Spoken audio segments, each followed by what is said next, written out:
is Ty with Ty the Dog Guy on the Daily, and I want to talk to you about something that I call bite-sized chunks. Now, bite-sized chunks are the way that I often present concepts to my clients on how they can start, seeing some behavior changes in their dogs for things that sometimes might be considered like a complex thing to a dog. Now, when I say complex thing to a dog, it's very different than what's a complex thing to us. So, for example, I'm at home right now, and if someone was to tell me, hey Ty, go upstairs, grab something out of that bedroom over there, and bring it downstairs. That is not complex. I was going to make a joke there. I was just saying that's not very complex for us humans, but it is for me. No, in reality, it's not a very complex thing for any of us, right?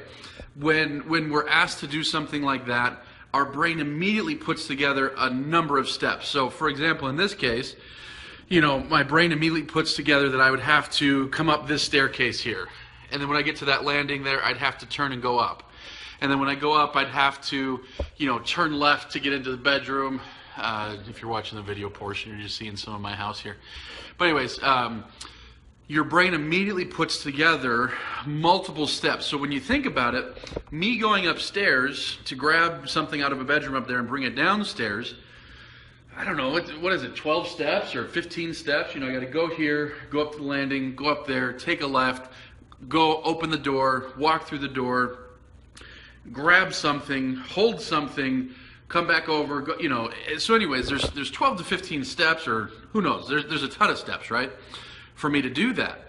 And so for us, even though it's 15 steps, for example, it's not a complex thing. Our brains can put that together so simply. Now, for our dogs, though, that's a very, very complex set of actions. Now, if it's something that they decided to do, it's not terribly complex. Like if it's in their mind, like, hey, I'm going to wander over here and grab this and come back down. It's not complex. But if we are attempting to create that behavior, if we're attempting to give it a name, give it a command, give it a cue, however you want to call it, if we're attempting to do that, then what we see is that putting all of those steps together and requiring our dog to do it becomes enormously complex for something like that. And some dogs, can pick it up faster than others, but the reality is, it doesn't matter how smart your dog is, it's going to take just about any dog a long time to be taught how to do all of those motions in a row and to do it reliably. Okay? Make sense? I mean, you may have trained your dog to do something cool like that, but most people have never trained their dog to go over here, grab an object, come down, do this, whatever. But I'm just using that as an example because when it comes down to it, there's lots of things that we ask of our dogs or that we want from our dogs that are actually fairly complex. So, for example here, as I come to my front door, the front door is the location where a lot of behaviors go wrong that people wish would go differently. And I'm referring, of course, to like doorbell manners. Now, I'm just using this as an example because I happen to be home and happen to be near my front door and it's on my mind. But a lot of folks, the doorbell rings and their dog flips out, right? When in reality, what would they like their dog to do? They'd probably like their dog to do something like this, like what my dog's doing, is just sitting calmly on a pillow, or one of my clients' dogs here just lying down, calmly. Most of us would probably want our dogs to go lie on a pillow rather than flip out at the door, right? And in our minds, it's not a complex behavior. We just, you're flipping out, stop it and lay on your bed. It's not a complex behavior. But if you look at it from your dog's perspective, there's all sorts of different, things that they have to do. So if your dog's over there at the door, barking his head off, in order for him to get all the way over here and lie on the bed, there's like 5 different steps. First we have to stop barking. Then we have to come all the way over here. Then we have to get on the bed. Then we have to stay on the bed while, human goes to the door and answers the door. And so anyways, it ends up being 4 or 5 steps or whatever it is. And so for a dog, it's a fairly complex behavior. I mean, it's not 15 steps, but it's fairly complex. It's not just something that the dog's going to get, super easily necessarily.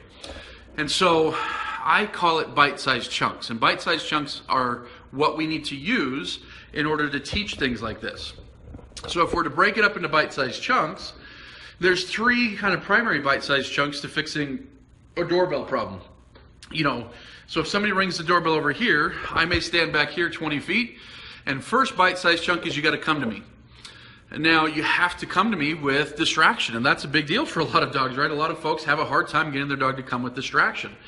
So if you don't have a dog that comes with distraction, in this case, distraction of the doorbell, that's what you got to work on first. And so we're going to work on that bite-sized chunk first. Second bite-sized chunk is go to your bed.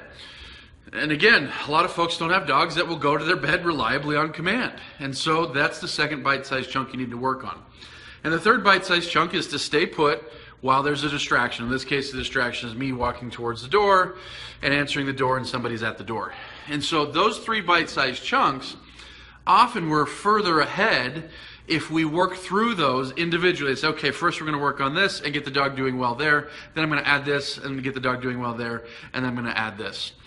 Oftentimes what we'll actually do, just because we don't always have as much time in the world as we'd like, is we teach all the behaviors, coming when called, going to a bed, and staying put, and then applying them all at once. But we did teach the different behaviors, by themselves in bite-sized chunks.